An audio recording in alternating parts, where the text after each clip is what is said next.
के नहीं है, मुस्कुरा रहे हैं, ये देश के हैं। राजीव जेटली, ये कहीं पेशानी पर बल इसीलिए है क्या? 3 घंटे से जो बैठक चल रही है बीजेपी हेडक्वार्टर में, उत्तर प्रदेश की जमीन गीली नजर आ रही है इस बार बीजेपी को। गरिमा जी, हमारे अगर दफ्तर में आप आएंगे तो आप देखेंगे हमारी बैठकें चलती रहती हैं, हर रोज बैठक होती है, कई बार दिन में 3 बैठक राजीव जी, लेकिन क्योंकि जेपी नड्डा, अमित शाह, योगी आदित्यनाथ, ये सब जुटकर 3 घंटे का मंथन हर रोज नहीं होता। नहीं, हमारा रूटीन की एक्सरसाइज है ये। हम आते हैं, कभी आइएगा, आप देखिएगा, ये कभी नहीं होगी जब इलेक्शन, तब भी आएगा, तब भी हमारी बैठकें चलती है। लेकिन मुझे एक बात याद आ रही है गरिमा जी, जिस तरीके के गठबंधन के ऊपर चर्चा हो रही है, मैं समझ पा रहा हूं हर राजनीतिक पार्टी के नेता को जवाब देना बड़ा मुश्किल पड़ रहा है, क्योंकि अभी थोड़ी देर पहले मैं पढ़ रहा था कहीं पे कि हिटलर की उपाधि दी है प्रताप सिंह बाजवा ने, जो है कांग्रेस पार्टी को, और ये हिटलर की उपाधि तब दी है जब ये अलायंस कर रहे हैं। मतलब कि आप ये सोचिए कि कांग्रेस का कार्यकर्ता या सीनियर लीडर, उनको ज्यादा बेहतर पता है किस तरीके का गवर्नेंस उनको उनके स्टेट्स में मिल रहा है। वो अलग सब्जेक्ट है कि जो एजेंडा आज बता रहे हैं वो एजेंडे को खुल के बोल नहीं पा रहे हैं।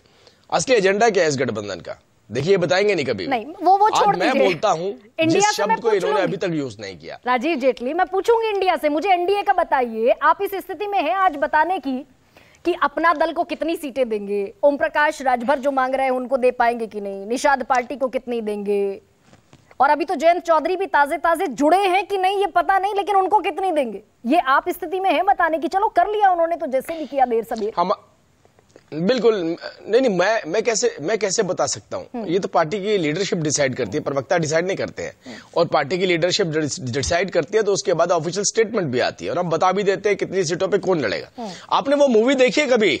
नहीं देखी तो देखिएगा जरूर आज, नहीं तो यूट्यूब पे उसका एक छोटा सा क्लिपिंग होगा, एक कॉमेडी मूवी है, जाने भी दो यारों, दूरदर्शन ने कभी बनाई थी, वो मूवी जरूर देखिएगा।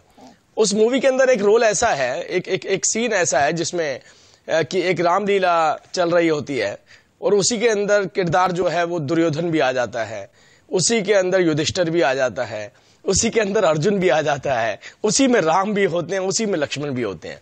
अगर नहीं देखिए तो जरूर देखिएगा। अगर गठबंधन को बेहतर तरीके से समझना है तो आपको मूवी देखनी बहुत जरूरी है। उस मूवी में भी अगर वो उतना पार्ट देख लेंगे तो समझ आ जाएगा किस तरीके का गठबंधन है। नहीं, मुझे अपना नाम बता रहा हूँ आपको, आपके दर्शक भी जो देख रहे हैं, मुझे लग रहा है आज पहली दफा इतने लाइटर मोड पर सबसे बड़ा सवाल में चर्चा हो रही है। यहाँ दरअसल गंभीर चर्चा होती है। लेकिन मुझे ये बताइए कि भाई 80 सीटों का, हाँ, अपना गठबंधन, आप तो ठगबंधन कह रहे थे, आप तो भानुमति का कुनबा कह रहे थे, उनका तो 28 से घटकर और 27 रह गया। आपके 38 में अभी पता नहीं कि आप ओम प्रकाश राजभर को क्या देंगे, संजय निषाद को क्या देंगे, उधर अकाली दल को क्या देंगे, पंजाब में, कर्नाटक में जेडीएस को क्या देंगे, कुछ कहीं क्लैरिटी नहीं, कंफ्यूजन यहां ज्यादा हो गया। हमने ना पिछले 9 सालों में एक ही काम किया, और वो काम ये किया कि हमने अपना गठबंधन जनता के साथ रखा। हम अकेले ऐसी राजनीतिक दल हैं जिस राजनीतिक दल ने 3rd टर्म में, मतलब पहले टर्म के बाद 2nd टर्म में हमने बोला इससे भी ज्यादा सीटें लेंगे, हमने लेके दिखाई। 3rd टर्म में हम कह रहे हैं हम इससे भी ज्यादा सीटें लेंगे। कोई राजनीतिक पार्टी देखी है आपने जो हर बार ये कहती है हमारी सीटें बढ़कर के आएंगी? हर राजनीतिक पार्टी एक बार जब अपना चुनाव लड़ लेती है, सरकार बना लेती है, तो अगली बार तो अगली बार ये कहती हुई नजर आती है कि हम मजबूती से आएंगे। राजीव जेटली, क्या राजनीति में बयानों की संजीदगी बनाए रखना चाहिए? जिस गठबंधन को आप ठगबंधन कह रहे थे, आप भी उसी गठबंधन के भरोसे हो गए ना। बिहार में आपको नीतीश कुमार की जरूरत पड़ गई, उत्तर प्रदेश में जयंत चौधरी की जरूरत पड़ गई, कर्नाटक में जेडीएस की जरूरत पड़ गई, अकाली दल के साथ पंजाब में चल रहा है। एक बात बताइए, अगर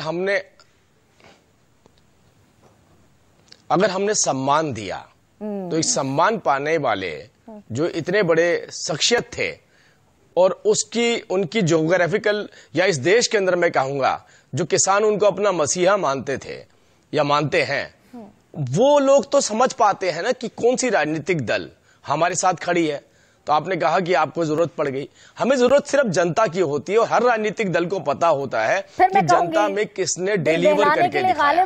और जिस राजनीतिक सुनिए जिस मैंने कहा, आपने बीच में रोक दिया मुझे, मैं छोटी सी बात और कर दूं। अभी तक जो बात रुकी हुई है, आप देखिए आज पहली बार इतने सारे विंडो में हमारे जो मैं अकेला हूं, उसके अलावा मेरे अगेंस्ट सारे ओपोजिशन पार्टी के लीडर हैं। अनुपम मिश्रा आज बैठे पहली बार देखिए ना ईडी का नाम लिया, ना सुनिए ना ईडी का नाम लिया, ना सुप्रीम कोर्ट का नाम लिया, ना सीबीआई का नाम लिया, ना इलेक्शन कमीशन का नाम लिया। क्यों नहीं लिया आप सोचिए?